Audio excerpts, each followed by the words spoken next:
Hello, Oilers fans. Austin here with the pregame report between the Edmonton Oilers and the Vancouver Canucks. A very anticipated matchup since the playoffs, where the Oilers defeated the Canucks in 7 games. Now, things are going well for Vancouver this season. They are 7-2-3. Things are not going well for the Edmonton Oilers this season. They're 6-7-1. Vancouver's 5-on-5 play and their special teams has been pretty darn good this year. Other than their power play, I think they'd want a little bit more from their power play, sitting at 17.9%. However, the team does score goals, and with Lankinen in their net after Shelov's has gone down, Lankinen has been quite the story for the Vancouver Canucks. So watch out for him in their goal. And for the Oilers, I mean, everything's been the story in terms of a negative aspect. Their power play is not great. Their penalty kill is the worst in the league. They can't seem to score or buy any type of goal, and they give up too many goals. So we'll see how the game plays out. I'm not feeling great as an Oilers fan heading into this one. However, if you do believe Edmonton is going to come out with a huge win tonight against their division rival, make sure you hit that like button and make sure to subscribe to the channel if you are not yet subscribed. I am going to be doing a live stream commentary during this game, and I look forward to all the Oilers and Canucks fans that tune in. And no matter how this game goes, I'm sure there's going to be a fan base that gives me a bit of a hard time, which is great. I love it. I love the fan interaction. All the live streams have been so much fun, and I cannot wait for tonight. 8 p.m. Mountain, Hockey Night in Canada. You love to see it. Let's get into the projected lineups. Now, the other day in practice, Ryan Nugent-Hopkins was bumped back up to the Connor McDavid line, so I am projecting Nugent-Hopkins with McDavid and Hyman. Nugent-Hopkins obviously has had such a horrible start to the year. He has 1 goal all season. He took that bad penalty in the third period in the last game that allowed Vegas to come back and get the victory. I did not like Nugent's penalty. I did not like his game overall. And just this season, Nugent-Hopkins, he looks a little off. I don't know if he's dealing with an injury. I don't know if it's just a slow start.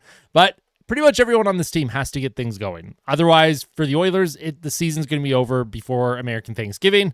And a lot of people will be like, oh, well, they'll just go on a big run. They always go on their second half win streaks.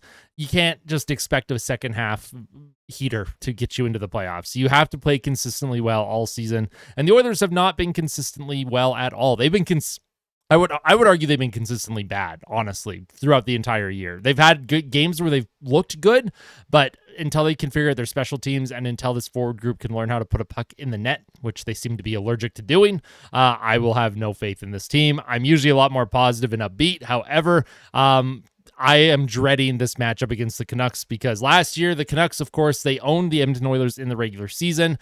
In the playoffs, the Oilers were able to kind of figure them out. It was still a close series. It did go 7. Anything could happen in that 7th game. So unless Edmonton can come out and prove that they are the superior team, I'm just going to assume Vancouver is winning this one. Of course, Connor McDavid will likely be playing once again. Zach Hyman on that right side. Hyman has 3 goals in his last 4 games, so Hyman is starting to heat up, which is a good sign. On the second line, we'll have Podkolzin with Draisaitl and Arvidsson. However, don't be surprised if the coaching staff starts to lose patience with Vasily Podkolzin, and not for a lack of effort, not for a lack of trying. Podkolzin's metrics have been phenomenal this season, and him and Draisaitl and Arvidsson do play very well. They do drive play. However, at the end of the day, this is a results-based business. Podkolzin has not scored a goal, and there will come a point where the coaching staff switches things up, and they will take Podkolzin off that second line. It would be undeserved, in my opinion, because I think Podkolzin is doing all the right things other than putting the puck in the net. So hopefully he can pot his first goal of the season and that line can stick together, because the line blender is constantly shifting in oil country. It's constantly turned on, and I would like to see lines, just stick a little bit longer. Like Nugent-Hopkins played with Henrique the other night, and I thought that third line, for the most part, played pretty well. But after that loss, Nugent-Hopkins bumped back up to the first line for some reason. Jeff Skinner, I guess he's just not allowed to get a proper look with Connor McDavid. He played like 6 minutes with him the other night. I don't know how you expect a player to gain chemistry with someone when you just keep switching the lines around. But speaking of that third line, Skinner will be with Adam Henrique and Connor Brown, who, by the way, Connor Brown and Adam Henrique have had such slow starts this season. Connor Brown, again, he has 1 goal. He has played better, but again, you need results. Adam Henrique, he has 1 goal this season, and he has looked pretty uneventful, honestly. When they're out there, things are uneventful. They play low event hockey, and it's very boring to watch. And that's kind of the story with the Oilers this year. They're kind of boring to watch. They're not scoring goals, and they're not particularly exciting games. So hopefully Edmonton can find a way to find some sort of identity that makes them a little bit more exciting. I do expect a little bit of fireworks tonight, though, because this is such a big matchup against Vancouver. And that series against Vancouver in 7, that was one of the nastiest series I can remember. Not because there was a lot of fights. That's not what I mean by nasty. I just mean like the narratives, how physical it was. Everyone getting in each other's faces after whistles. Like, it was such a fun series, and I expect some fireworks tonight because of it. Fourth line, Matthias Janmark with Derek Ryan and Corey Perry. On defense, I expect Ekholm to remain with Bouchard, and if this team is going to go anywhere, Evan Bouchard is going to have to play much better than he did against the Vegas Golden Knights. I was given a lot of scrutiny because I pointed out Bouchard's lack of effort on a couple of Vegas's goals. It's not because I dislike Bouchard and I'm picking on him. It's because it was just one of those games, and I try and be as objective as possible. If that had been Stetcher or Emberson or Kulak or whoever, I would have done the exact same thing. I have no specific bias towards specific players. At the end of the day, I'm here to give a analysis of what I saw, and then also, create different narratives, and then get everyone else that's watching involved in the comment section. And Evan Bouchard did not have a good game against Vegas. It happens. Evan Bouchard has had a good season, other than, being able to put up points on the power play. For the most part, Bouchard and Ekholm, yeah, they control play of 5-on-5. They've been good. It's okay that he had a bad game. It doesn't mean I hate the player. Second pair is going to be Darnell Nurse with Troy Stetcher. Probably. This is unconfirmed. Maybe Dermott gets in the lineup, so that's why I put a little star next to Stetcher and Dermott's names. Third pair, Kulak with Emberson. However, we have started to see Brett Kulak play a lot of shifts with Darnell Nurse in the last couple of games, so I am wondering if they're trying to make that pair kind of a full-time thing. I thought Stetcher and Emberson looked pretty awful together, so if you want to keep your left hand, right hand, matchup, pairing, whatever you want to call it, probably not great to put Stetcher with Emberson, but we'll see. Maybe Dermott gets in the lineup tonight. He plays with Emberson on that left side. Brett Kulak and Darnell Nurse, though, they did play very well against Vegas. They just, again, the team fell short. In net, I do expect Stuart Skinner to get the start. Stuart Skinner's game is turning around, and it is. He has a 900-plus save percentage in 4 of his last 5 games, and the team is 2-2-1 in those 5 games. A lot of fans are again, I got a lot of scrutiny for picking on Skinner in the last game, and it's not because I thought he was the reason why the team lost. He's part of the reason. The other part of the reason is the team has no offense, and defensively, they gave up mistakes that they shouldn't be giving up, especially with 48 seconds left in the game. You just got to be a little bit better. But Stuart Skinner, he is starting to turn his game around. Hopefully, he's able to put up a solid performance tonight, give the team a chance to win. And hopefully, for the love of God, this offense, when you look at this forward group, when we came into the season, when we were looking at that forward group that you see on the screen, I think we all thought that this team would be in a much better position in terms of goal scoring. It has not come to fruition. There has been a lot of turnover with the forward group, even though the core has remained the same, and a lot of the new guys haven't been able to get things going, and a lot of the older veteran players also haven't been able to get anything going. This offense needs to turn it around right now. It needs to turn it around yesterday. Otherwise, the Edmonton Oilers are going to be absolutely cooked heading into December.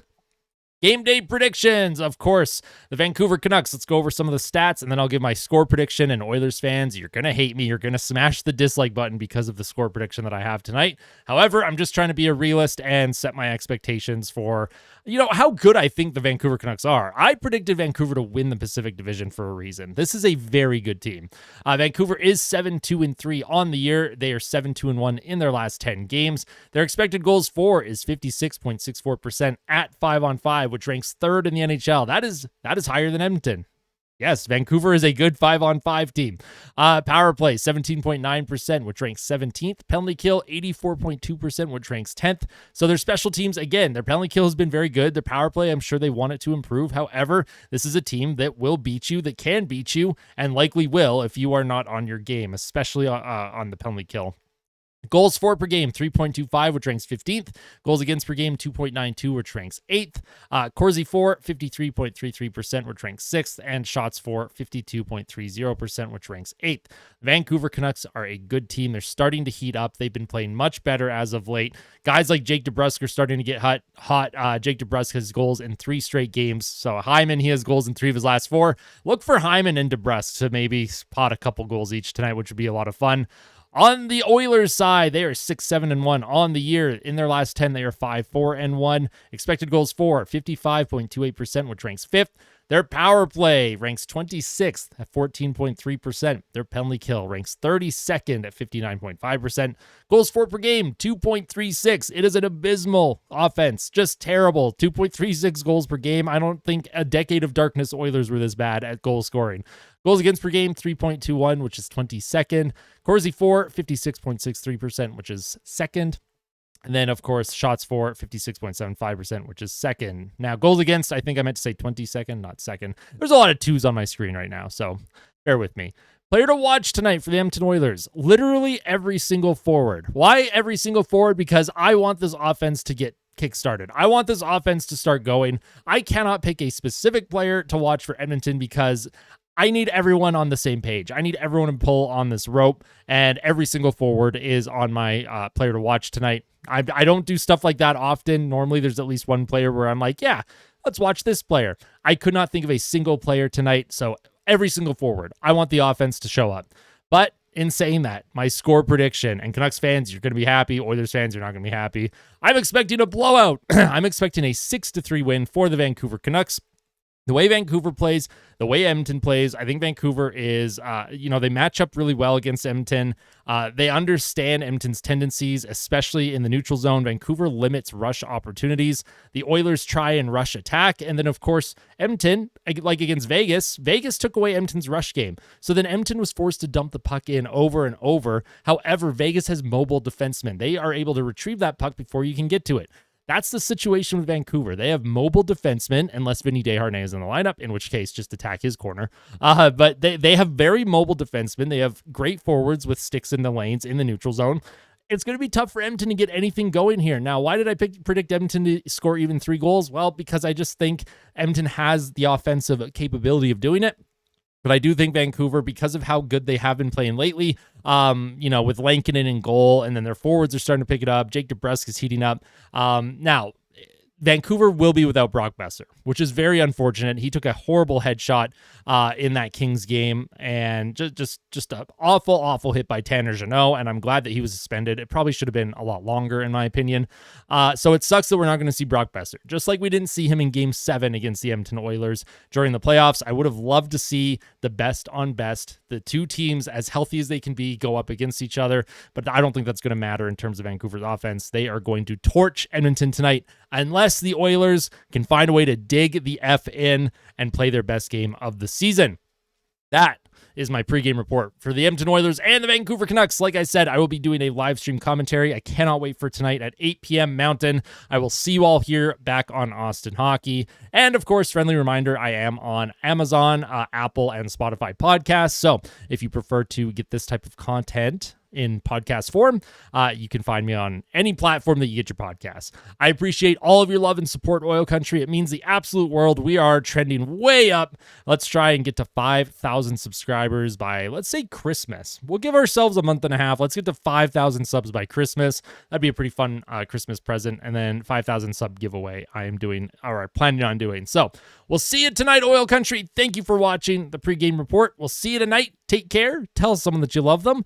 Fight like a kid. Fight like Ben. Like always, let's go Oilers.